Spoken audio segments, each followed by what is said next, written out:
میں مبلغ بنوں سنتوں کا، خوب چرچا کروں سنتوں کا، ہو کرم بہر خاک مدینہ۔ فرمان مصطفیٰ صلی اللہ تعالی علیہ وآلہ وسلم، ذکر الہی کی کثرت کرنا اور مجھ پر درود پاک پڑھنا فقر یعنی تنگ دستی کو دور کرتا ہے۔ زبان کی حفاظت انسان اور پرندے دونوں کے لیے مفید ہے۔ خاموشی اخلاق کی سردار ہے۔ خاموشی اعلیٰ درجے کی عبادت ہے۔ آدمی کا خاموشی پر قائم رہنا 60 سال کی عبادت سے بہتر ہے۔ تو غور فرمائیے، قیامت کا ہولناک دن جس میں سورج سے 1.25 میل پر رہ کر آگ برسا رہا ہوگا، ایسی ہوش ربا گرمی میں کون اعمال نامہ پڑھ کر سنا سکے گا؟ جو چپ رہا اس نے نجات پائی۔ الحمدللہ رب العالمین والصلاة والسلام على سید المرسلین، اما بعد فاعوذ باللہ من الشیطان الرجیم، بسم اللہ الرحمن الرحیم۔ الصلاة والسلام علیک یا رسول اللہ وعلی آلک واصحابک یا حبیب اللہ۔ الصلاة والسلام علیک یا نبی اللہ وعلی آلک واصحابک یا نور اللہ۔ قفل مدینہ کس طرح لگائے جائے، اس کے کیا طریقہ کار ہیں، تو یہ انشاءاللہ عز و جل اس رسالے سے اب آپ کی بارگاہ میں پیش کروں گا، جس سے بغور سننے کی التجا ہے۔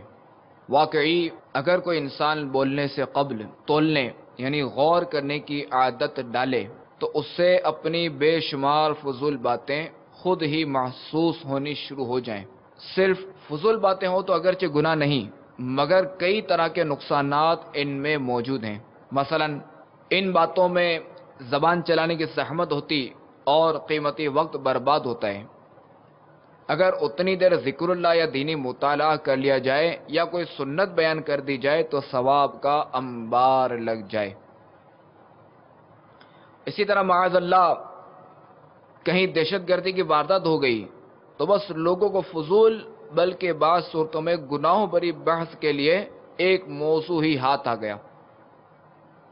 ہر جگہ اسی کا تذکرہ، بے سروپا قیاس آرائیاں، بے تکے تبصرے، اٹکل سے کسی بھی پارٹی یا لیڈر وغیرہ پر تہمت لگا دینا وغیرہ۔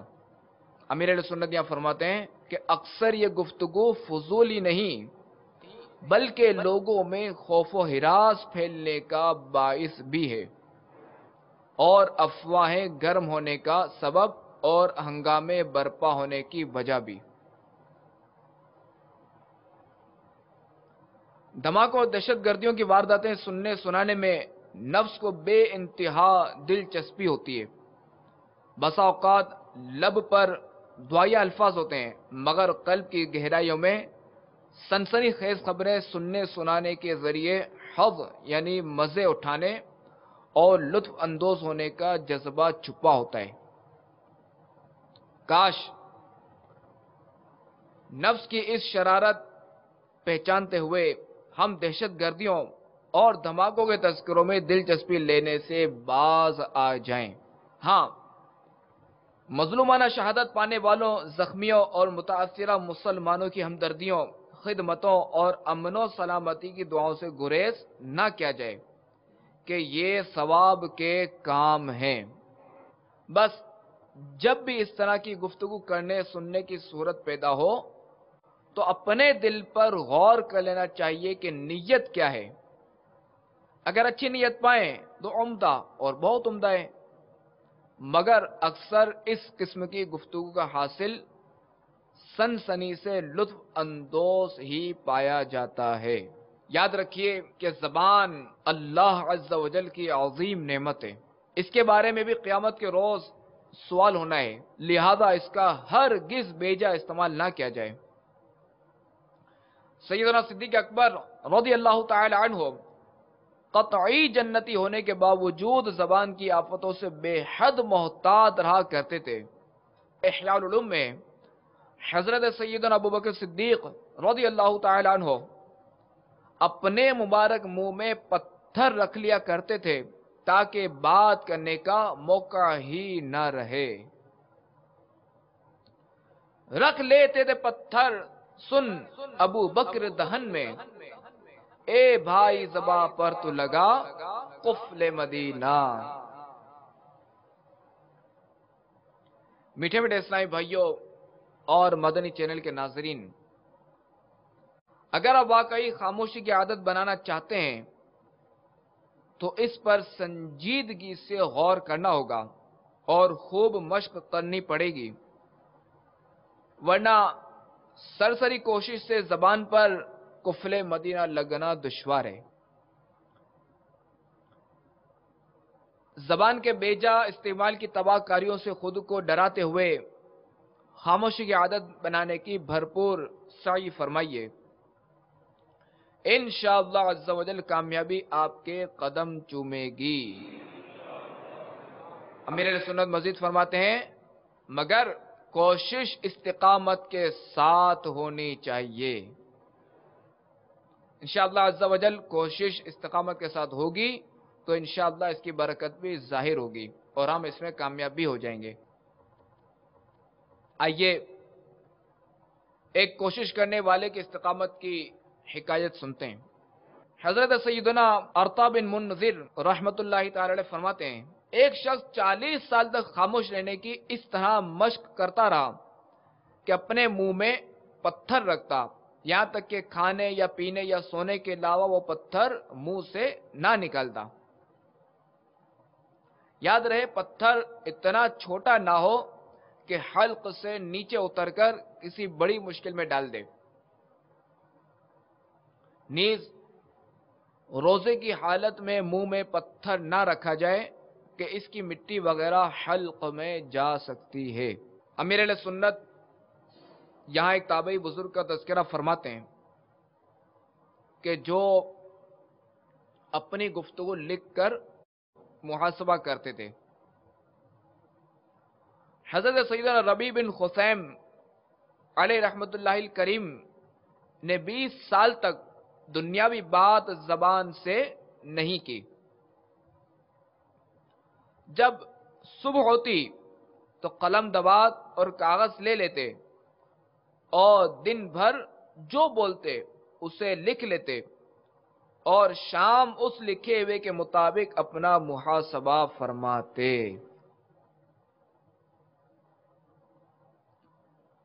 اپنا محاسبہ کرنے سے مراد یہاں یہ ہے کہ اپنی ہر بات پر غور کر کے اپنے آپ سے باس پرس کرنا۔ مثلا فلاں بات کیوں کی، اس مقام پر بولنے کی کیا حاجت تھی، فلاں گفتگو اتنے الفاظ میں بھی نمٹائی جا سکتی تھی مگر اس میں فلاں لفظ زائد کیوں بولے، فلاں سے جو جملہ تم نے کہا وہ شرعی اجازت سے نہ تھا بلکہ دل آزار طنز تھا، اس کا دل دکھا ہوگا، اب چلو توبہ بھی کرو اور اس اسلامی بھائی سے معافی بھی مانگو۔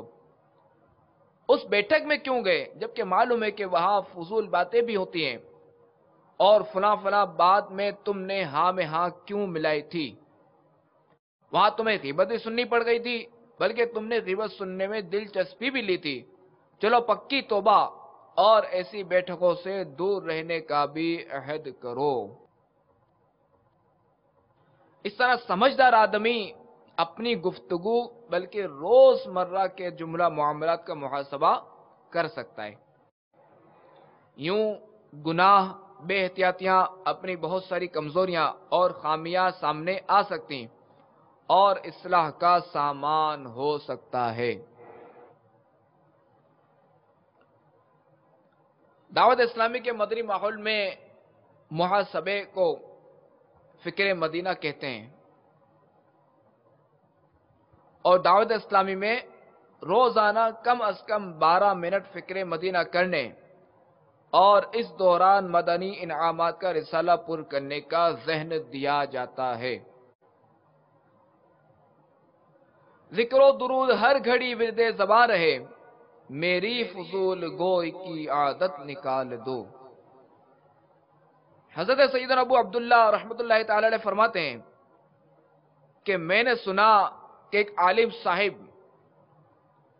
حضرت سیدنا عمر بن عبدالعزیز رضی اللہ تعالیٰ عنہ کے سامنے کہنے لگے، خاموش عالم بھی بولنے والے عالم ہی کی طرح ہوتا ہے۔ فرمایا، میں سمجھتا ہوں کہ بولنے والا قیامت کے دن چپ رہنے والے عالم سے افضل ہوگا، اس لیے کہ بولنے والے کا نفع لوگوں کو پہنچتا ہے، جبکہ چپ رہنے والے کو صرف ذاتی فائدہ ملتا ہے۔ وہ عالم صاحب بولے، یا امیر المؤمنین، کیا آپ بولنے کے فتنوں سے نا واقف ہیں؟ حضرت سیدنا عمر بن عبدالعزیز رضی اللہ تعالیٰ عنہ یہ سن کر شدید یعنی پھوٹ پھوٹ کر روئے۔ اللہ عز و جل کی ان پر رحمت ہو اور ان کے صدقے ہماری بے حساب مغفرت ہو۔ میٹھے اسلام بھائیوں اور مدنی چینل کے ناظرین، ہمارے بزرگوں کی احتیاطیں اور جذبہ خوف خدا مرحبا۔ اس بات میں کوئی شک نہیں کہ محتاط علماء دین کا واعظ و نصیحت فرمانا، شرعی احکام بتانا، مبلغین کا سنتوں بھرا بیان کرنا، نیکی کی دعوت دینا، خاموشی کے مقابلے میں افضل ترین عمل ہے۔ مگر ان عالم صاحب کا سیدنا عمر بن عبدالعزیز رضی اللہ تعالیٰ عنہ کی بارگاہ میں بطور تنبیہ یہ عرض کرنا کہ کیا آپ بولنے کے فتنوں سے نا واقف ہیں، اپنی جگہ درست تھا، اور امیر المؤمنین رضی اللہ تعالیٰ عنہ کا خوف خدا سے زار و قطار رونا بھی ان عالم ربانی کے اس فقرے کی تہ تک پہنچنے کی وجہ سے تھا۔ واقعی اچھا بولنا اگرچہ کہ مخلوق کے لیے نفع بخشے، لیکن خود بولنے والے کے لیے اس میں کئی فسادات کے خطرات بھی موجود ہیں۔ مثلا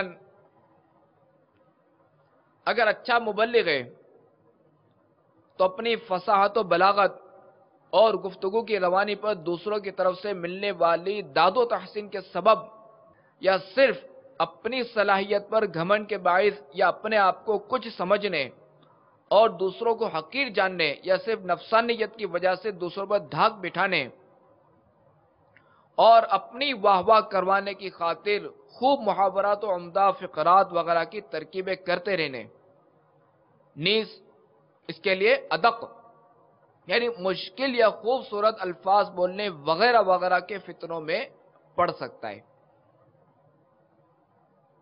اگر عربی بول چال پر عبور ہوا تو بات و بیانات میں اپنی عربی دانی کا سکہ جمانے کی خاطر خوب عربی مقولوں وغیرہ کے استعمال کے فتنے میں مبتلا ہو سکتا ہے۔ اسی طرح جس کی آواز اچھی ہو وہ بھی خطروں میں گرا رہتا ہے،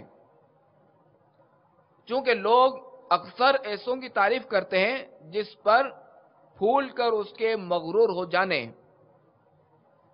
اچھی آواز کو عطیہ خدا بندی یعنی اللہ عز و جل کی عطا سمجھنے کے بجائے اپنا کمال سمجھ بیٹھنے وغیرہ غلطیوں کا خدشہ رہتا ہے۔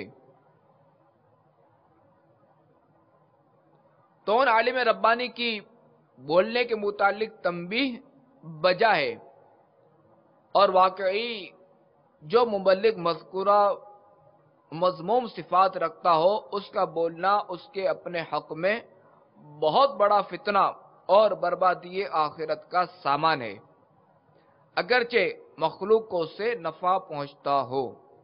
اپنی گفتگو میں کمی لانے کے جو واقعی خواہش مند ہیں ان کے لیے اپنی بات کی تنقیح یعنی چھان بین کرنے اور اپنی گفتگو بے جا یا ضرورت سے زائد لفظوں اور مختلف خامیوں سے پاک کرنے، نیز نقصان دہ بلکہ فضولیات کی آمیزش سے بچانے کے لیے احیاء العلوم سے ایک بہترین نسخہ پیش کیا جاتا ہے۔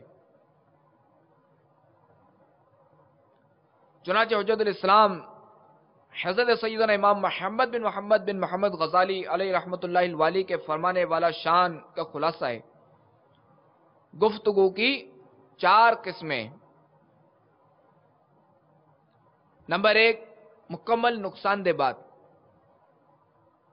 نمبر 2، مکمل فائدہ مند بات۔ نمبر 3، ایسی بات جو نقصان دہ بھی ہو اور فائدہ مند بھی۔ اور نمبر 4، ایسی بات جس میں نہ فائدہ ہو نہ نقصان۔ اگر واقعی یہ چاروں قسمیں اگر ہمیں یاد رہ جائیں تو انشاءاللہ عز و جل اس کی برکت سے ہمیں کافی آسانی ہوگی۔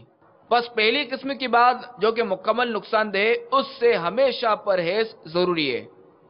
اور اسی طرح تیسری قسم والی بات کہ جس میں نقصان اور فائدہ دونوں ہیں، یعنی ایسی بات جو نقصان دہ بھی ہو اور فائدہ مند بھی، اس سے بھی بچنا لازم ہے۔ اور جو چوتھی قسم ہے، ایسی بات جس میں نہ فائدہ ہو نہ نقصان، تو وہ فضولیات میں شامل ہے کہ اس کا نہ کوئی فائدہ ہے اور نہ کوئی نقصان، لہذا ایسی بات میں وقت ضائع کرنا بھی ایک طرح کا نقصان ہی ہے۔ اس کے بعد صرف دوسری ہی قسم کی بات رہ جاتی ہے، یعنی جو مکمل فائدہ مند بات،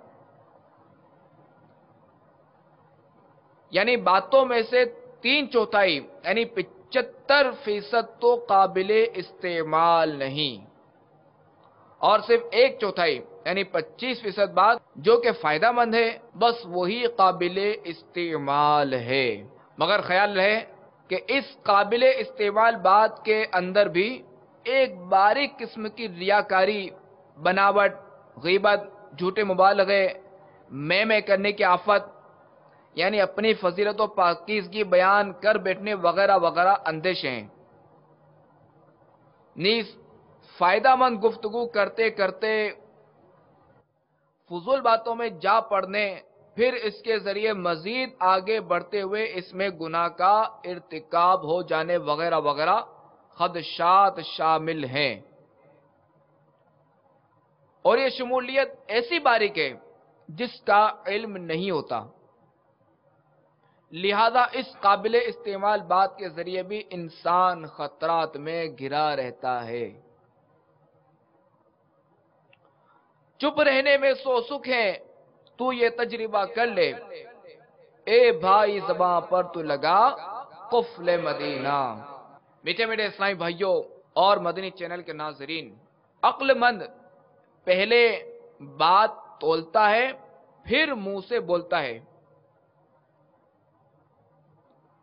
اور بے وقوف جو کچھ جی میں آئے بولتا چلا جاتا ہے، چاہے اس کی وجہ سے کتنا ہی ذلیل کیوں نہ ہونا پڑے۔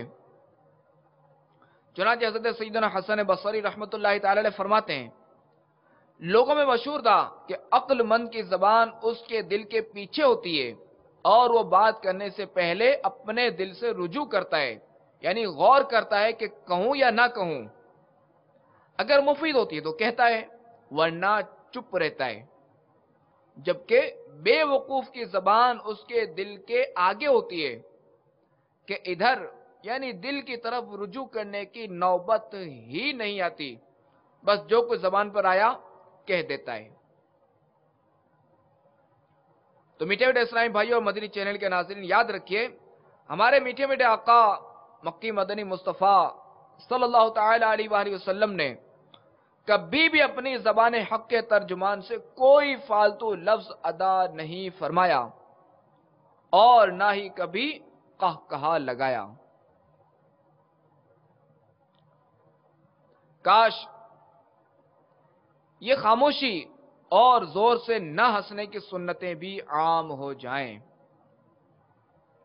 اے کاش ہم بولنے سے پہلے تولنے کے عادی بن جائیں۔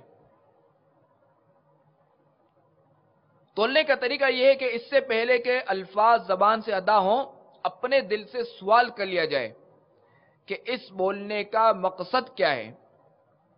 کیا میں کسی کو نیکی کی دعوت دے رہا ہوں؟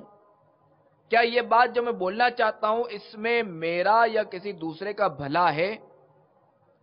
میری بات کہیں ایسے مبالغے سے پر تو نہیں جو مجھے جھوٹ کے گناہ میں مبتلا کر دے. جھوٹے مبالغے کی مثال دیتے ہوئے صدر الشریعہ بدر الطریقہ حضرت علامہ مولانا مفتی محمد امجد علی اعظمی علیہ رحمت اللہ القوی فرماتے ہیں، اگر ایک مرتبہ آیا اور یہ کہہ دیا کہ 1000 مرتبہ آیا تو یہ جھوٹا ہے. یہ بھی سوچیں کہ میں کہیں کسی کی جھوٹی تعریف تو نہیں کر رہا، کسی کی غیبت تو نہیں ہو رہی، میری اس بات سے کسی کا دل تو نہیں دکھ جائے گا،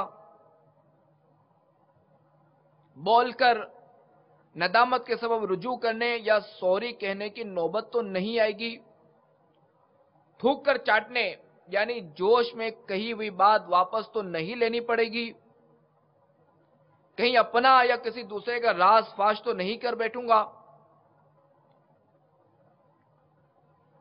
بولنے سے پہلے بات تولنے میں اگر یہ بات بھی سامنے آئی کہ اس بات میں نہ نفع ہے نہ نقصان اور نہ ہی ثواب ہے نہ گناہ، تب بھی یہ بات بول دینے میں ایک طرح کا نقصان ہی ہے، کیونکہ زبان اس طرح کی فضول اور بے فائدہ گفتگو کے لیے زحمت دینے کے بجائے اگر لا الہ الا اللہ محمد الرسول اللہ صلی اللہ علیہ وسلم کہہ لیا جائے یا درود شریف پڑھ لیا جائے تو یقیناً اس میں فائدہ ہی فائدہ ہے، اور یہ اپنے انمول وقت کا بہترین استعمال ہے.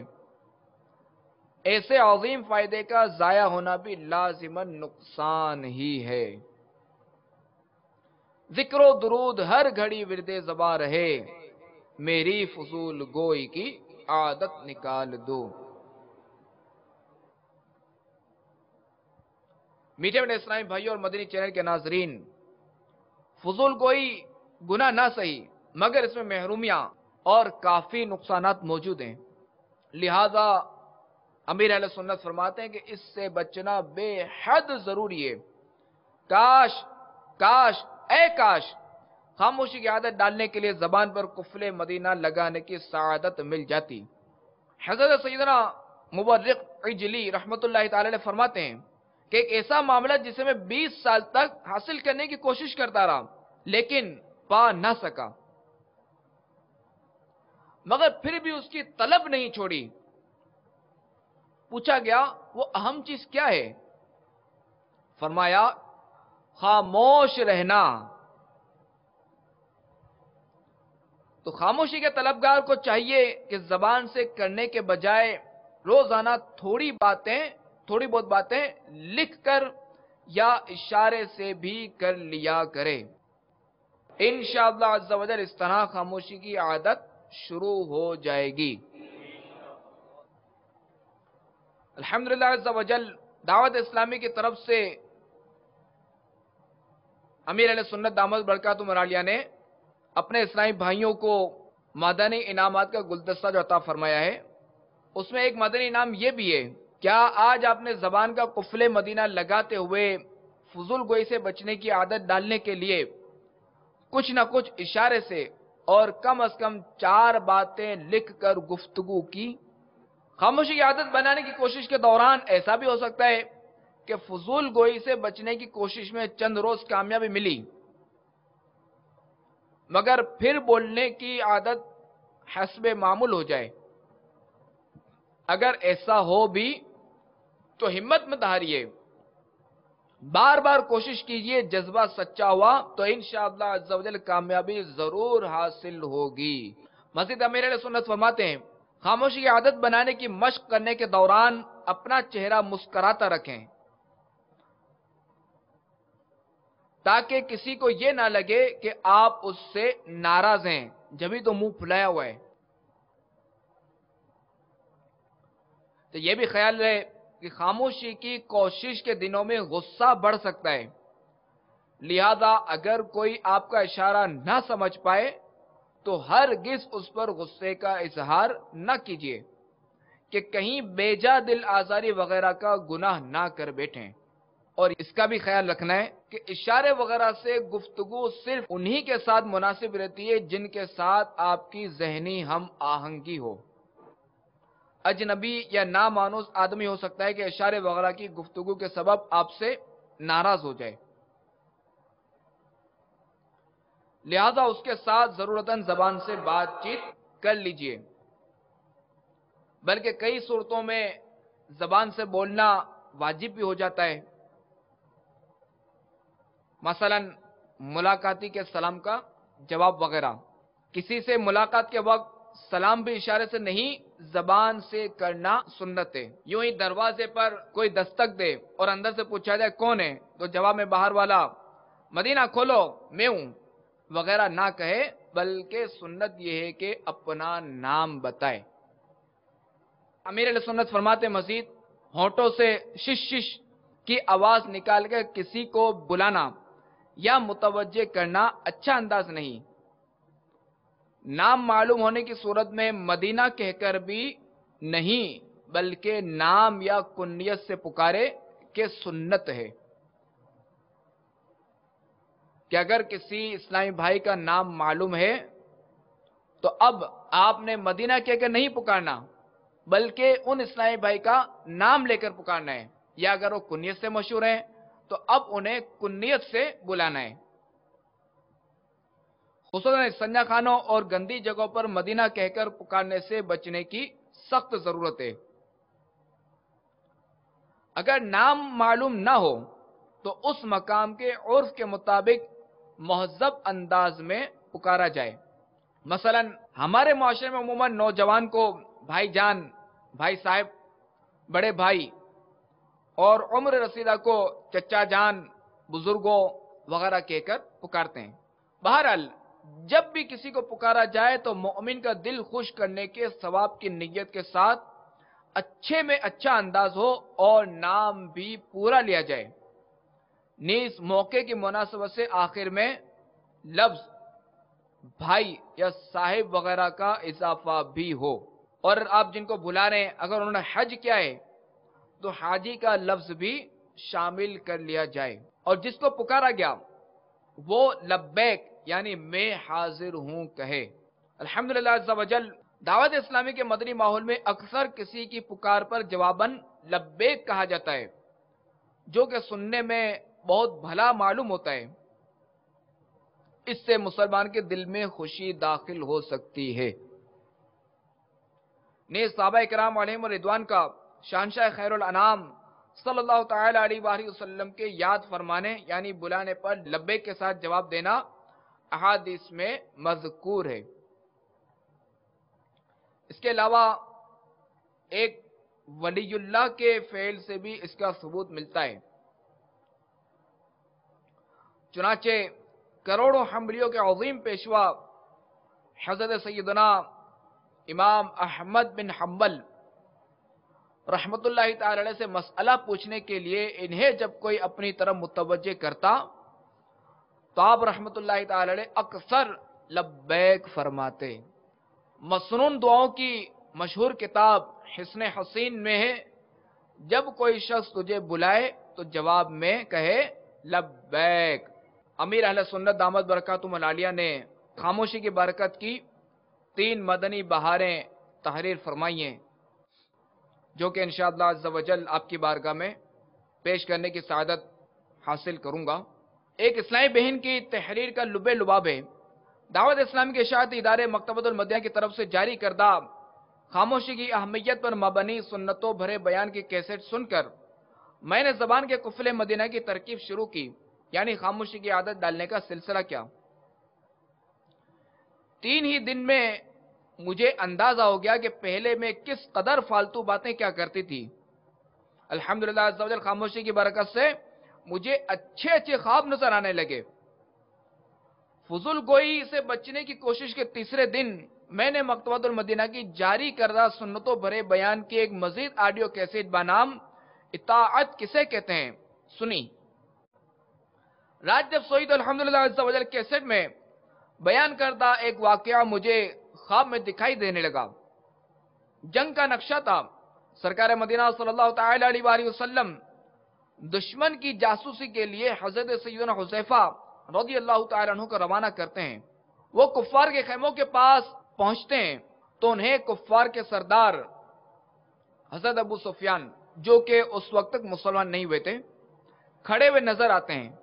موقع غنیمت جانتے ہوئے سیدنا حذیفہ رضی اللہ تعالی عنہ کمان پر تیر چڑھا لیتے ہیں کہ انہیں سرکار دو عالم صلی اللہ تعالی علیہ وآلہ وسلم کا حکم یاد آتا ہے، اس کا مفہوم ہے کوئی چھیڑ چھاڑ مت کرنا۔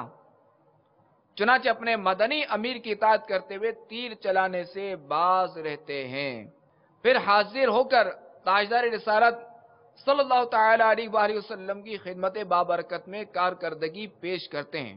الحمدللہ عز و جل مجھے اس خواب میں سرکار مدینہ صلی اللہ تعالی علیہ وآلہ وسلم اور دو صحابہ کرام رضی اللہ تعالی عنہما کی خوب واضح طور پر زیارت نصیب ہوئی۔ باقی سب مناظر دھندلے نظر آ رہے تھے۔ مزید لکھا ہے الحمدللہ عز و جل صرف 3 دن کی فضول گوئی سے بچنے کی کوشش سے مجھ پر آقا دو عالم صلی اللہ تعالی علیہ وآلہ وسلم کا بہت بڑا کرم ہو گیا۔ بس میری تمنا ہے کہ کبھی بھی میری زبان سے کوئی فالتو لفظ نہ نکلے۔ آپ دعا کیجئے کہ میں اپنی اس کوشش میں کامیاب ہو جاؤں۔ ایک اسلامی بھائی نے امیر علیہ سنت کو جو مکتوب بھیجا، اس کا لب لباب ہے کہ دعوت اسلامی کے سنتوں بھرے اجتماع میں خاموشی کے متعلق سنتوں بھرا بیان سننے سے پہلے میں مدنی ماحول سے وابستہ ہونے کے باوجود بہت فضول گو تھا۔ درود شریف کی کوئی خاص کثرت نہ تھی۔ جب سے چپ رہنے کی کوشش شروع کی ہے، روزانہ 1000 درود شریف پڑھنا نصیب ہو رہا ہے، ورنہ میرا انمول وقت ادھر ادھر کی فضول بحثوں میں برباد ہو جاتا تھا۔ 12 دن میں پڑھے ہوئے 12000 درود شریف کا ثواب آپ کو تحفتاً پیش یعنی ایصال ثواب کرتا ہوں۔ جو میٹھے میٹھے اسلامی بھائی اور مدنی چینل کے ناظرین، جو سنتوں کا مبلغ ہے اسے تو ہر حال میں سنجیدہ اور کم گو ہونا چاہیے۔ جو بڑبڑیا باتونی، دوسروں کی بات کاٹنے والا، بار بار بیچ میں بول پڑنے والا، بات بات پر بحث و تکرار کرنے اور بال کی کھال اتارنے والا ہو، اس کی وجہ سے دین کے کام کو نقصان پہنچنے کا سخت اندیشہ رہتا ہے، کیونکہ خاموشی جو کہ شیطان کو مار بھگانے کا مدنی ہتھیار ہے، اس سے یہ بد نصیب محروم ہے۔ حضرت سیدنا ابو ذر غفاری رضی اللہ تعالیٰ عنہ کو وصیت کرتے ہوئے تاجدار رسالت مصطفیٰ جان رحمت صلی اللہ تعالی علیہ وآلہ وسلم نے فرمایا، خاموشی کی کثرت کو لازم کر لو کہ اس سے شیطان دفع ہوگا اور تمہیں دین کے کاموں میں مدد ملے گی۔ اللہ اس سے پہلے ایمان پہ موت دے دے، اللہ اس سے پہلے ایمان پہ موت دے دے، نقصان میرے سبب سے ہو سنت نبی کا۔ میٹھے میٹھے اسلامی بھائی اور مدنی چینل کے ناظرین، اب تیسری بار آپ کی بارگاہ میں عرض کرتا ہوں، بے ضرورت بات، ہنسی مذاق اور تو تڑاک کی عادات نکال دینے سے گھر میں بھی آپ کا وقار بلند ہوگا، اور جب گھر کے افراد آپ کے سنجیدہ پن سے متاثر ہوں گے تو ان پر آپ کی نیکی کی دعوت بہت جلد اثر کرے گی، اور گھر میں مدنی ماحول نہ ہوا تو بنانے میں آسانی ہو جائے گی۔ چنانچہ دعوت اسلامی کے سنتوں پر اجتماع میں خاموشی کی اہمیت پر کیا ہوا، ایک سنتوں بھرا بیان سن کر ایک اسلامی بھائی نے جو تحریر دی امیر علیہ سنت کو، اس کا خلاصہ ہے، سنتوں بھرے بیان میں دی گئی ہدایت کے مطابق الحمدللہ عز و جل مجھ باتونی آدمی نے خاموشی کی عادت ڈالنی شروع کر دی ہے۔ سبحان اللہ، اس کا مجھے بے حد فائدہ پہنچ رہا ہے۔ میرے ابو الفضول ہونے کی وجہ سے گھر کے افراد مجھ سے بدظن تھے، مگر جب سے چپ رہنا شروع کیا ہے، گھر میں میری پوزیشن بن گئی ہے، اور خصوصاً میری پیاری پیاری ماں جو کہ مجھ سے خوب بیزار رہا کرتی تھی، اب بے حد خوش ہو گئی ہیں۔ چونکہ پہلے میں بہت بکی تھا، لہذا میری اچھی باتیں بھی بے اثر ہو جاتی تھیں، مگر اب میں امی جان کو جب کوئی سنت وغیرہ بتاتا ہوں تو وہ نہ صرف دلچسپی سے سنتی ہیں بلکہ عمل کرنے کی بھی کوشش کرتی ہیں۔ بڑھتا ہے خاموشی سے وقار اے میرے پیارے، بڑھتا ہے خاموشی سے وقار اے میرے پیارے، اے بھائی زباں پر تو لگا قفل مدینہ۔ میں مبلغ بنوں سنتوں کا، خوب چرچا کروں سنتوں کا، ہو کرم بہر خاں